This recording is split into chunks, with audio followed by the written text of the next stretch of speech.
Biz farklı bir canlı türüyle karşı karşıyayız. İslamiyet'i dünyanın kafasına geçirecek Cenab-ı Hak. Bilelim ki ne İmam Hatip'ti ne ilahiyattı çocuğu ıslah etmiyor.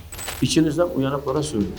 Çocuğunuzu üniversiteye yollamayın. Kız ve erkeğin beraber okuması modernliğin bir alameti. Ya bunun bülüğ çağında yan yana koyuyorsun ya. Samanyolu galaksisinde bu Anadolu Lisesi ne işe yaradığını tespit eden oldun ya.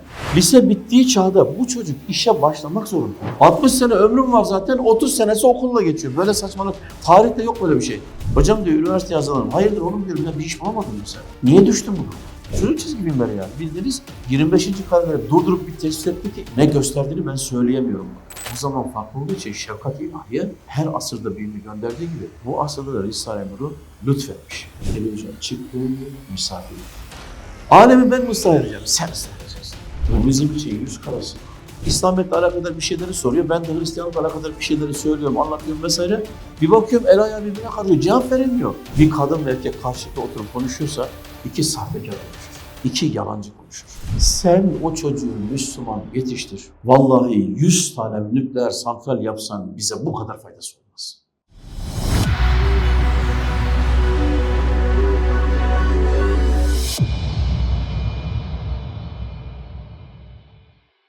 Evet, Bismillahirrahmanirrahim. Zamanın çok hızlı aktığı bir zamana denk geldik. Eskiden insanların 100 yılda hayatlarından başlarına gelen hadise şu anda bir haftada oluyor.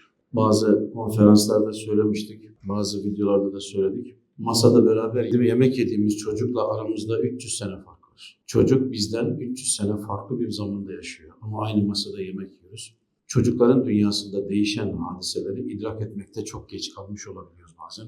Kendi yaşadığımız dönemde, kendi yaşadığımız zamanda bizim başımıza gelen hadiselere, bizim kafamıza gelen suallere cevap verdiğimiz gibi şu andaki çocuğun da aynı suallerden aynı cevapları aldığında tatmin olacağı zannına kapılıyoruz. Çocuklarla aramızda büyük bir fark var, zaman farkı var, idrak farkı var.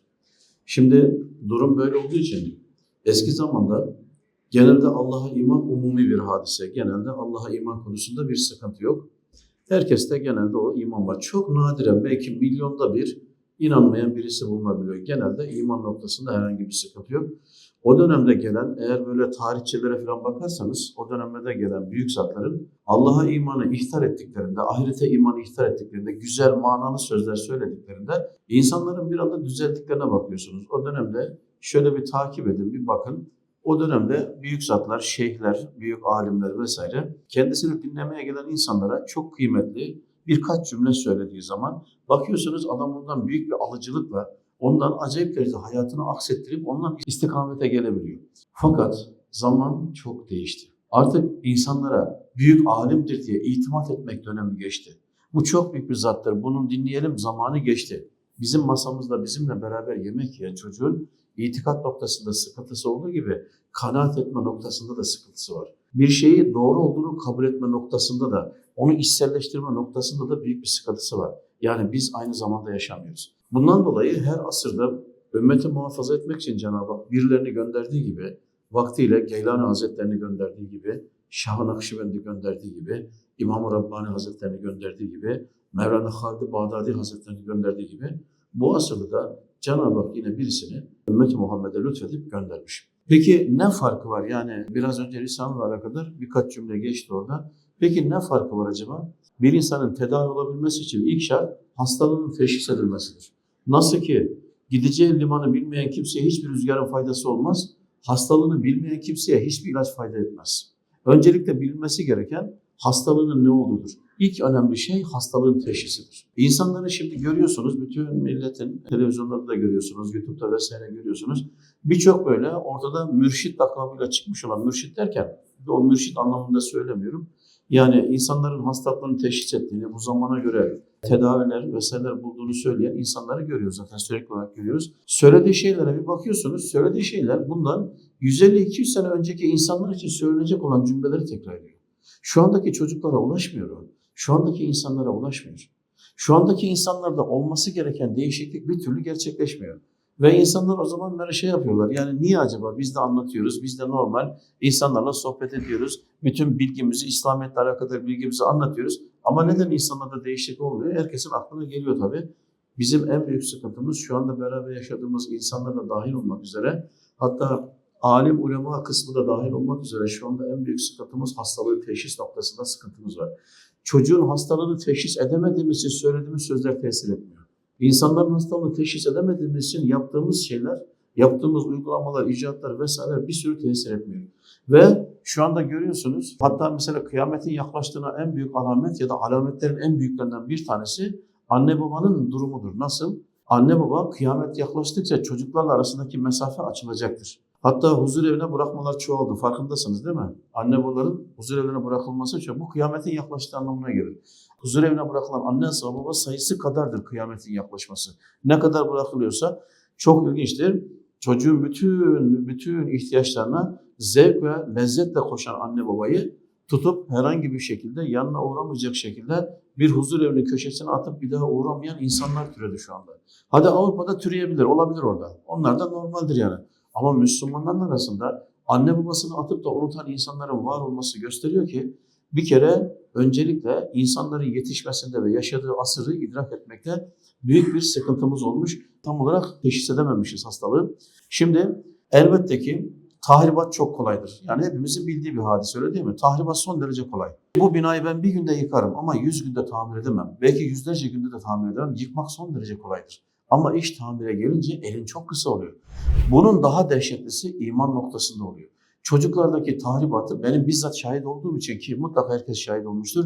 Bakıyorsunuz 3 sene, 4 sene, 5 sene himmet ettiğiniz insan, İslamiyet'i anlattığınız, hatta ciddi de yaşayan bir insanın bir anda kafasına birisi giriyor, bir anda ne dinle, diyanet alakası kalmayıveriyor. Bütün o hayatı İslamiyet'in tam aksine dönebiliyor. Bunları yaşıyoruz. Niye böyle oluyor? Biz çünkü onları irşad ederken yahut da onlara İslamiyet anlatırken bu zamanın gereği olan usulü kendi kafamıza göre belirlediğimizde sözün tesir etmediğinin farkında olamıyoruz. Biz farklı bir canlı türüyle karşı karşıyayız. Farklı bir canlı türü, yani insanlara farklı bir canlı türüyle karşı karşıyayız. Geçen yüzyıllardaki insanlar artık yaşamıyor. Önceki yüzyıllarda bazen savaşta bir yeri kazanıyorsunuz savaşta kazanıyorsunuz. Adam yeniliyor, Müslüman olabiliyor. Çok ilginç. Yani bir yeri kazandınız, savaşı kazandınız. Onlar mağlup oldu. Adamlara hiç zorlama yapmadan bir bakıyorsunuz ahali Müslüman olabiliyor. Şu anda böyle bir şeyin imkanı var mı? Şu andaki insanların oturup da savaşsanız, yenseniz savaştan sonra hepimiz Müslüman olduk ya diyebilir mi böyle bir şey? İmkansız. Niye? Bu yüzyılın insanı çok farklı. Bu yüzyılın insanı çok farklı olduğu gibi benim evimde Müslüman anne babanın çocuğu da farklı. Bazen gayrimüslimin çocuğundan farkı olmayabiliyor. Ama biz idrak ettiğimizde zaman geçmiş oluyor. Biz idrak ettiğimizde iş işten geçmiş oluyor. Evet, geçen asırlardan farklı olarak, geçen yüzyıldaki filozoflardan bir tanesinin ilginç bir cümlesi var. Yani 20. yüzyılda yaşayan filozoflardan birinin ilginç bir cümlesi var. Artık diyor beşer ordusu subaylardan oluşuyor. Ne demek? Er kalmadı orada. Herkes ağa. Hiç maraba kalmadı.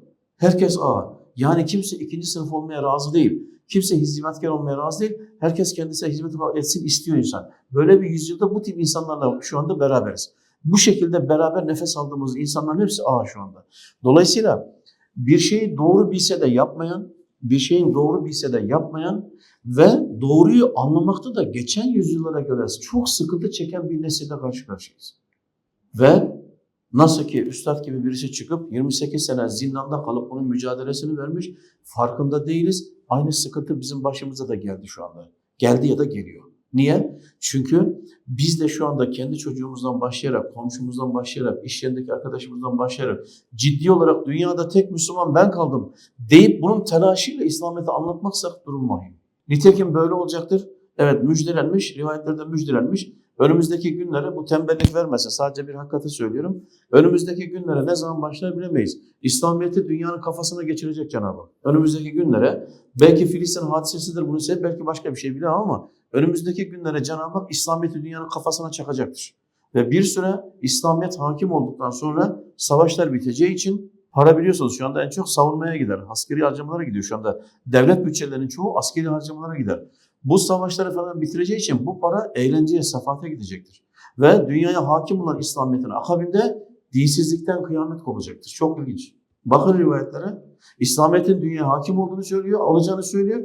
Ama dinsizlikten de kıyametin kopacağını söylüyor. Niye? İslamiyet hakim oluyor, askerine hakim, polisine hakim, eğitimine hakim, medyasına hakim. Tamam, her şeye hakimse dinsizlikten nasıl kıyamet kopuyor? Şimdi aynen buna benzer şu andaki gibi bir durum var. Şu anda daha basiti yani daha dehşetlisi ileride gelecek. Şöyle bir durum var. Nedir? Biz şu anda İslamiyet'in ve kendi ailemizde dahil olmak üzere ne kadar büyük bir tehlikeye düştüğünün henüz daha farkında değiliz. Bazı anne babalar, ben veli toplantılarına gidiyorum. Okullarda bazen veli toplantılarına gidiyorum. Yani hakikaten şöyle kameraya çekip göstermek arzu ederim. Zaten veli toplantılarına biliyorsunuz yani nesli tükenen erkekler pek gelmiyorlar. Yani bir iki tane ondan sonra erkek numune olarak, erkek diye bir canlının yaşadığını alamet olarak bir iki tane oluyor orada. Geri kalan anneler, ablalar falan geliyorlar. Toplantıya gelin. Ya bakın gittiğim yer İmam Hatip ha. Yani diğer liselere de gidiyorum da normal düz lise vesaire fen liselerine özellikle falan gidiyorum ama mesela şu bahsettiğim hadise bildiğiniz İmam Hatip Lisesi'nde. Toplantı bitiyor.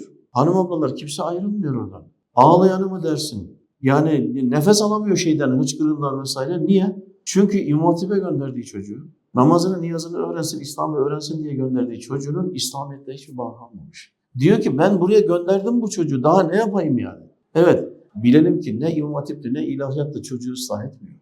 Sen evde onu ıslah edemezsen, sen onu evde hizaya getiremezsen, onun altyapısını sen oluşturmazsan dışarıdaki senden alıyor, sana bir şey vermiyor. Hiçbir zaman çocuğu okula gönderdiğinde evdeki ahlakla gönderip de daha iyi bir şekilde almayacaksın. Bundan emin olmak lazım. Dün akşam değil mi kardeşimizden bir tanesi soruyor. Ben diyor ortaokuldan sonra çocuğu okula göndermek istemiyorum. İşe başlayacağım. Vallahi çok isabetli bir şey yaparsın. Geçenlerde birkaç ay önce Kayseri'de mi nerede büyükçe bir konferans salonu vardı. Orada milli eğitimdekiler gelmiş işte valilik vesaire hepsi orada. Orada dedim ki bak içinizden uyanıklara söylüyorum. İçinizden uyanıklara söylüyorum. Çocuğunuzu üniversiteye yollamayın. Ha çok zekiyse gitsin. Bakın çok zekiyse gitsin de ama eğer normal sıradan bir çocuk, sıradan derken yani bir akademik çalışma gibi vesaire bir seviyesi değil de normal zekaya sahip benim gibi birisi ise çocuğu mesleğe gönderin. Liseye falan göndermeyin. Bakın ilkokul, ortaokul tamam idare eder. Ama liseye verdiğin çocuk liseye verdiğin gibi çıkmayacak oradan. Kız ve erkeği yan yana koy. Modernliğin bir alameti kız ve erkeğin beraber okuması modernliğin bir alameti. Beraber okuyacak. Ya bunun bülüğ çağında yan yana koyuyorsun ya. Ben de biliyorum bülüğ çağında ne yaşadığımı, kafamdan nelerin geçtiğini ben de biliyorum. Bu Adem'in soyundan değil mi bu çocuk? Bu da nefis taşımıyor mu? Aynı insan değil mi bu da? Onunla beraber aynı yere koy çünkü onlar bunu bilerek yapıyorlar zaten. Bozulsun, tahrip olsun. Bizimle İslamiyet'le alakası kalmasın. O bilerek yapıyor, onun görevi. Ama ben Müslüman olarak çocuğum hakkında herkesten daha fazla şefkate sahibim. Herkesten daha fazla ciddiyete sahibim. Benim ne yapmam gerekiyor? Benim çocuğun şu anda bir meslek okulsu bitirsin de okulu bitirip de meslek falan gerek yok. Zaten olamaz. Zaten bir düz lise diye bir şey var. Bir düz lise Anadolu Lisesi'nde bir şey var. Yani yemin edeceğim başım ağrımaz. Bu Samanyolu galaksisinde bu Anadolu Lisesi ne işe yaradığını tespit eden oldu mu ya? Acaba Samanyolu galaksisinin içinde hiç kimse bu Anadolu Lisesi'nin ne işe yaradığını buldu mu şu ana kadar? Hiçbir işe yaramaz. Oradan çıkan çocuk mecburen ancak üniversiteye gitmeli ki üniversitede iyi bir bölüm kazanmalı ki işe yarasın. Hiçbir şey yaramıyor. Ya bir insan lise bitiş çağı nedir? 18, 17, 18 yaşında işe başlaması gerekiyor. Çocuk 18 yaşında işe başlayacak. Sen planlı programını buna göre yap. Senin çocuğun lise bittiğinde ya da çağ olarak söylüyorum, liseye gitsin anlamda söylemiyorum. Lise bittiği çağda bu çocuk işe başlamak zorunda. Başlamadı mı? Bundan sonrası tahribat. Bu şimdi lisede bülüğ çağında en hareketli ve hareketli zamanında karşı cinsle beraber aynı yerde okuyor. Şimdi karmaşık okul modası var yani. Neyse okuyor. Bir şeyler tahrip oldu. Üniversiteye gitti bir şeyler 2 kat 3 kat tahrip oldu. Çıktı üniversiteyi bitirdi. Üniversitede iş yok ki. Üniversitede iş yok ki birkaç bölüm müstesna doğru düz iş bulamıyorsun yani. O da bulduğunda çok az bir miktar bulabiliyorsun. Şimdi bunu bulabilmek için bu sefer KPSS'ye hazırlan, yok onu hazırlan, buna hazırlan vesaire. Ömrünün 60 sene 30 sene tahsilde geçer mi ya? 60 sene ömrüm var zaten 30 senesi okulla geçiyor. Böyle saçmalık. Tarihte yok böyle bir şey. Üniversite nedir biliyor musunuz? İşsizlerin toplanma alanı. Öğrenci bazen üniversiteye hazır soruyorum oğlum ne yapıyorsun falan.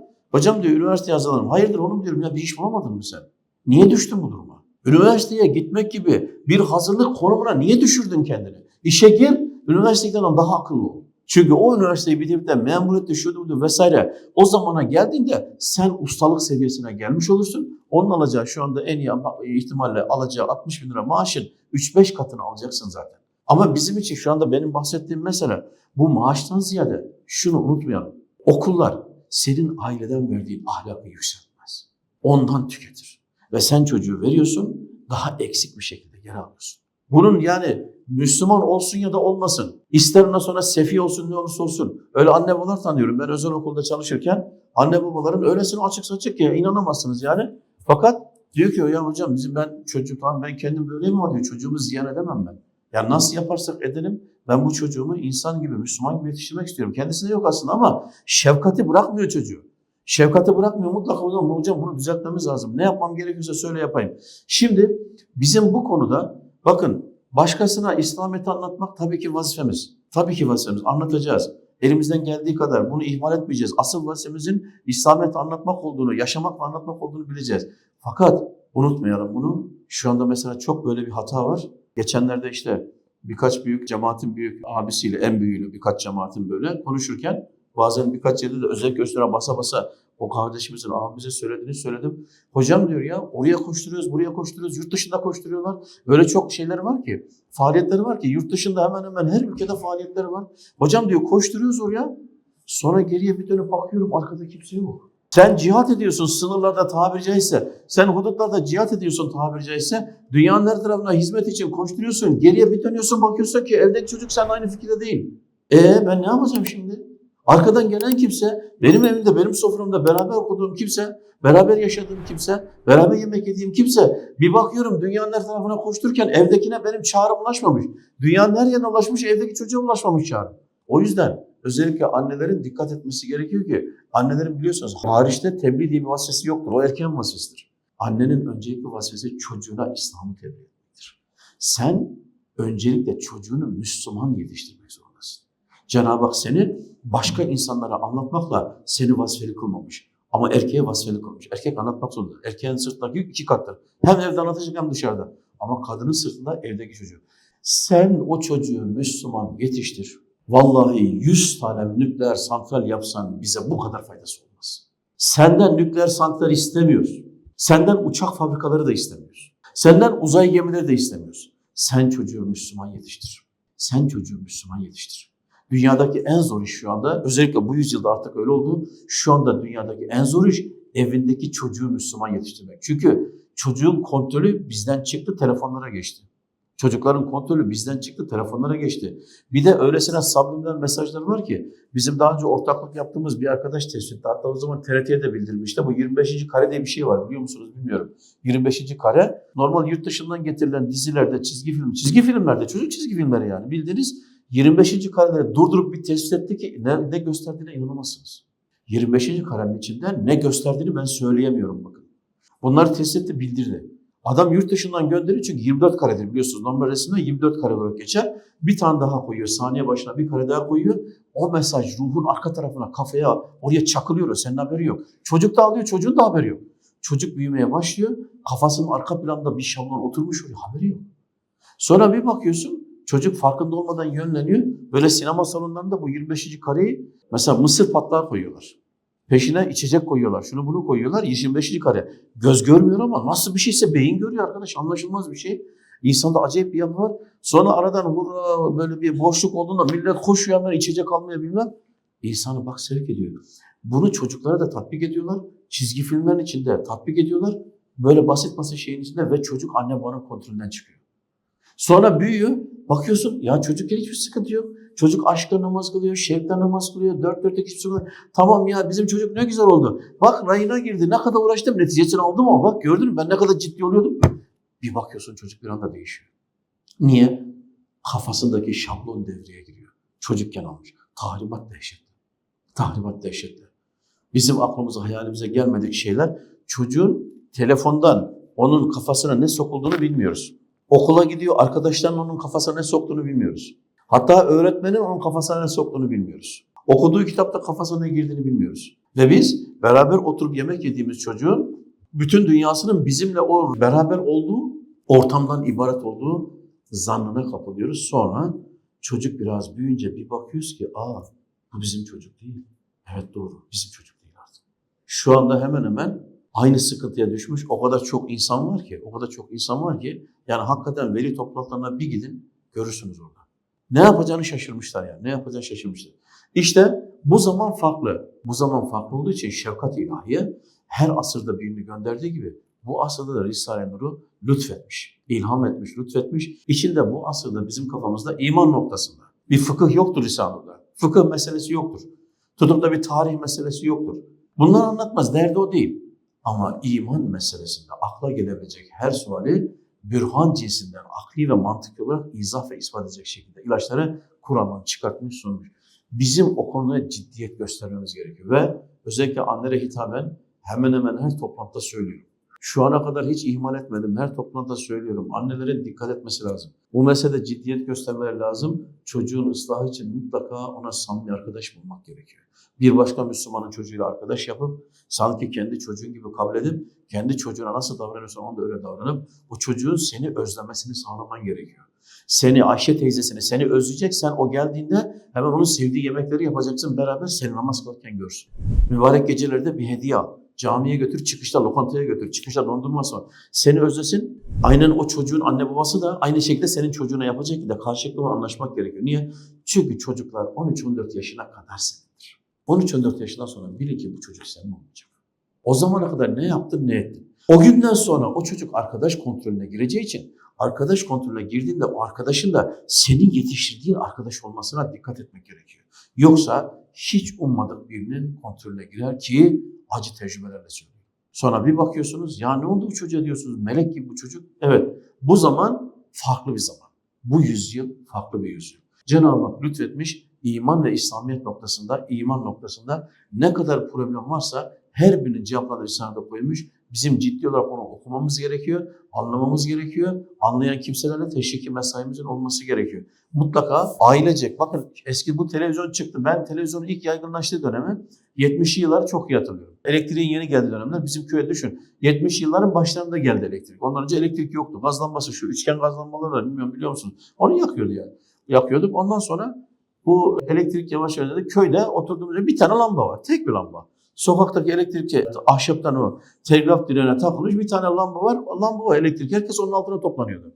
Sonra televizyon çıktı. Televizyon çıktı, misafirlik bitti. Bizim en önemli ayırıcı özelliğimizdi bu misafirlik. Evimizde misafir diye bir şey vardı bizim. Bizim kültürümüzde misafir odası diye bir oda vardır. Bizim hayatımızın temelinde vardır misafir. Ve şimdi bunu bizim 2 katına, 3 katına çıkartmamız gerekiyor. Niye? Çünkü bizim çocuğumuz misafir ağırlamayı bilmiyor. Misafir geliyor, çocuk odasına çıkıyor televizyon seyretmeye ya da bilgisayara bakmaya. Misafir gelmiş. Misafir geldiğinde erkeklere oğlan hizmet eder. Hanımlara da kızlar hizmet eder. Usul budur. Bir bakıyorsunuz anne baba hizmet ediyor gelen misafire. Ve daha acısını söyleyeyim. Şu anda aileler çekirdek aileye döndü ya, zakkum çekirdeği. Aileye döndü. Ne oldu? Çocuklar anne babaya hizmet edildiğini görmüyor. Çocuklar senin anne babaya hizmet ettiğini görmüyor. Çocuklar senin annenin ayağını yıkadığını görmüyor. Annen yemek yemiyor, anneye yemek yedirdiğini, babaya yemek yedirdiğini, babanın lavaboya alıp da banyoya alıp da babanı yıkadığını görmüyor çocuk. Anne babaya hizmet edilmesi lazım geldiğini çocuk görmüyor ki. Bu çocuklar ileride aynı anne babanın durumuna sen düştüğünde sana hizmet etmesi nasıl bekleyeceksin? Çocuk görmemiş ki. Bizim varlığımızın temeli olan, varlığımızın esası olan, bizim kültürümüzün temelinde bulunan misafirlik gibi bir kavram ortadan kalkmak üzere. Bizim acilen bunu bizim gibi dindar, bizim gibi vatansever, bizim gibi İslami aile yapısını muhafaza etmeye çalışanların özellikle misafirlik meselesini ihya etmesi gerekiyor. Çocukları birbirine tanıştırması gerekiyor. Televizyon herkesi bozdu, bizi de bozdu. Şimdi televizyonlar 10 kat fazla telefon bozdu, bilgisayar bozdu. Artık insanlar birbirinden ayrılıyor. Avrupa'daki gibi kimsenin kimseyle alakası yok. Kimsenin kimseyle alakası yok. Eskiden duyardık, gülerdik ya Avrupa'da birisi ölmüş. Öldükten 1-2 hafta sonra kokusundan duymuşlar apartmanda öldüğünü diye duyuyorduk. Ne kadar komik geliyordu. Baktık bizim memleketimizde de oluyor bazen. Allah Allah. Ölmüş birisi üst katta, ölmüş de çürümüş. Kokusunu duyunca insanlar fark ediyorlar ölmüş diye. Bu bizim için yüz karası ya. Bir Müslüman memlekette bir insan ölüyor da kimse haberi olmuyor. Yüz karası. Bizim bunu niçin söylüyorum? Bu örnekleri niye verdim? Dikkat edelim. Bakın sağdan, soldan, kenardan, köşeden bozulmalar bizi içine alıyor. Bizim bunu durdurmakla ilgili vazifemiz var. Ben önce kendi evimin önünü süpüreceğim ki bütün şehir tertemiz olsun. Önce yapılması gereken o yanlışları düzeltme işi. Evet başkalarında yanlış var tamam. Ben ne yapayım? Başkası yanlış yapıyor. Genel toplum hiç önemli değil. Sen sana düşeni yapmakla mükellefsin. Cenab-ı Hak senden istiyor. Alemi ben mi ıslah edeceğim? Sen ıslah edeceksin. Sen ıslah olacaksın, alem ıslah olacak. Ben kendimi ıslah edeceğim, ıslah etmeye çalışacağım, alem ıslah olacak. Olur ya da olmaz, benim işim değil ama en önemlisi belki şu konuşmamızdaki kalacak olan bir cümle varsa bir tek o olsun. Bizim hanım abla olarak çocuğumuza irşat vazifemiz var. Erkek olarak hem çocuğumuza hem dışarıdakilere irşat vazifemiz var. Fakat bu irşat vazifesinin devam edebilmesi için benimle aynı fikirde olan, ahiret gibi derdi olan insanlarla teşvik mesai arttırmam gerekiyor. Dikkat edin, Avrupa'ya dönmek üzereyiz. Komşuluk bitiyor. Geçen Almanya'ya gittiğimizde çocuklar işte konferans oldu. Konferansa gelen çocuklara dedim ki camiye falan geliyorlar, namaz kılmaya falan gelen çocuklar var öyle. Babalar biraz daha ciddiyet gösteriyor. Niye? Hani bu memleket Müslüman olduğu için Türkiye falan çocuk böyle çocuğun ıslahını falan anne baba biraz daha gevşek tutuyor. Ama orada hep Gavuristan olduğu için orada anne baba biraz daha atıyor ne olur ne olmaz falan diye. Dedim ki bakın fırsat bu fırsat. Hani ben önce sordum ne nasıldır falan diye dedim bak fırsat bu fırsat. Yaşadığınız apartmanda yalnız yaşayan ne kadar insan varsa gidin onlara telefonlarınızı verin. Ve ona deyin ki markete gideceği zaman beni ara. Onu götür markete, alacaklarını al, getir eve bırak. Bir şey anlatmana gerek yok. Sen bunu zaten Müslüman olarak yapmak zorundasın zaten. Bunun Müslümü gayrimüslimi yok. Zaten ihtiyacı var, yaşlı ihtiyacı var. Sen al, telefonunu ver, beni ara. Hasta mı oldun, beni ara. Alışverişe mi gideceğim, beni ara. İhtiyacım oldu, ara beni. En kolay İslam'ı tebliğ etme yöntemidir. Çünkü bir de bunun hesabı var yapmasan. Hesabı da var yani. Sen orada Almanya'ya gittin ben kimseden sorumlu değilim diyemezsin. O apartmanda bir tanesi senden habersiz olsa sen de sorumlu oluyorsun yani. Bu bizim memleketimizde bile bu hale geldi. O adam onu şunu bilecek. Ya bu niye bana yardım ediyor? Buradakiler yardım etmezken. Çünkü o Müslüman ona yardım etmek zorunda. Bilmesi lazım. Apartmandakilerin hepsini tekin. Bakın böyle yapın. Orada gidin yaşlı birisine bir şey sorun. Adam lafı uzatıyor. Niye biliyor musun? İlk konuşacak bir adam lazım. Konuşacak kimse yok. Bir tane evde kaldık şeyde. Huzum diye bir şey var yukarıda. Pansiyon gibi kaldık orada. Evinde kaldığımız kadın 90 yaşında falan. 90 yaşında. Kocaman bir villa içinde tek başına yaşıyor. Ben Almanca bilmediğim için arkadaş sordu dedi. Senin çocuk falan var mı? Var dedi benim çocuklar falan yerde çalışıyorlar. Bizim çocuklar iyidir diyor. Her sene gelirler diyor yani. İyisi her sene geliyormuş ya bir kere. Kötüsü ne yapıyorsa artık yani. İnsanlar yalnız. Annesi babası vefat ediyor. Çocuğuna haber veriyorlar. Yolda o gelmeden yarı yolda annesi babası ölüyor. Vefat etmek üzere arıyorlar. Yarı yolda gelirken annesi ölüyor. Adam yarı yoldan geri dönüyor. Ya şey yapmıyor, gelmiyor yani. Bu kadar irtibat kopuk. Biz şimdi hayal kuruyoruz. Diyoruz ki ya onlar da öyledir. Eğer bu şekilde biz daha ciddiyetle kendi aramızdaki Müslüman aileler kendi arasındaki ciddiyeti arttırmazsa netice böyle olacak. Çocuklar anne babaya bakılması lazım geldiğini, komşulara bakılması lazım geldiğini bilmiyorlar. Hangimizin çocuğu? Hangimizin çocuğunu şu anda bakalım. Hangimizin çocuğunun kafasında şu anda komşunun bir ihtiyacı varsa ondan haberimiz olsun. Kazara utanma belasına aç kalır gelip bizden bir şey isteyemez diye. Çocuğun kafasında böyle bir şablon var mı? Hangimiz verdik? Eskiler dikkat ederlerdi. Ben biliyorum o dönemleri. Mahalleden bir tanesinin sıkıntı olsa herkesin haberi oluyordu. Ben çok iyi hatırlıyorum. Hatta bir gün anacığım ameliyat için İstanbul'a gitmişti o zaman Samsun'dan. Ben o zaman ilkokul 3'e gidiyorum hatırlıyorum ben. Anacığım gitti. Yani o zaman Samsun'da yoktu. İstanbul'a gitti. Ben tek kaldım evde. Mahalle sıraya girdi. Her gün birisi bir sini tepsiyle yemek getiriyordu. En son kim ne zaman gördü mahallede birisinin böyle bir sıkıntısı olduğunda komşuların tepsiyle yemek getirdiğine kim ne zaman şahit oldu en son? Unutuyoruz bile. Halbuki İslami hayatın gereği olarak komşumdan haberdar olmak zorundayım. Biz şimdi yani ben çocuğumla uğraşayım, komşumla uğraşmayayım falan gibi çocuğumuzla da uğraşamıyoruz. İşin Türkçesi aslında komşunun ihtiyacı olduğunda komşunun ihtiyacını çözmek için orada bulunuyor olmak çocuğa verebileceğim en büyük ders zaten. Çocuğa vereceğim en büyük ders o. Babanın ihtiyacı olduğunda, bir yaşlı birinin ihtiyacı olduğunda benim ona yardım ediyor olmak çocuğa vereceğim bütün derslerden daha önemli. Çocuk insaniyeti, Müslümanlığı benden öğrenecek. Bunu yaptığımdan öğrenecek. Eğer bunu yapmadık, bunları yapmadık. Normal kendi ailemin içinde sabah işe gidiyoruz, akşam işten geliyoruz. Bir iki falan işte oğlum namaz kıl, oruç tut işte bir iki şeye gönderiyoruz. Tahribat o kadar çok ki benim evde verdiğim çocuğu kurtarmıyor. Buna dikkat edelim. Şu anda genelde anne babaların çektiği sıkıntı bu. Çocuk da evde uğraşıyor, bir şeyler veriyor. O verdiği şeyin kafi geleceğini zannediyor. Dışarıdaki tahribat bunun 10 katı, 20 katı senin evde verdiğin sermayenin yetmediğini anlayamıyor. Sonradan patlak veriyor. O yüzden çocuğun ıslahının mutlaka arkadaşlarıyla birlikte olması gerekiyor. Mutlaka arkadaşlarla birlikte olması gerekiyor. Çocuğun kafasına gelen sualleri de sorulur. Elhamdülillah Cenab-ı Hak lütfetmiş, her asla lütfettiği gibi sorularımızın hepsine cevap verecek bir kitap da mevcut. Bir Hristiyan gibi değil ki. Keşke görseniz yani böyle Hristiyanlarla, rahiplerle şundan bundan konuşurken böyle bir konuşuyorsun adamın el ayağı birbirine karışıyor. Hristiyan ya ne cevap vereceğini bilmiyor. Ne cevap vereceğini bilmiyor. Bakıyorsun bazı şeyleri var. İslamiyet'le alakadar bir şeyleri soruyor. Ben de Hristiyanlıkla alakadar bir şeyleri söylüyorum, anlatıyorum vesaire. Bir bakıyorum el ayağı birbirine karışıyor. Cevap veremiyor. Bizim böyle bir sıkıntımız yok ki.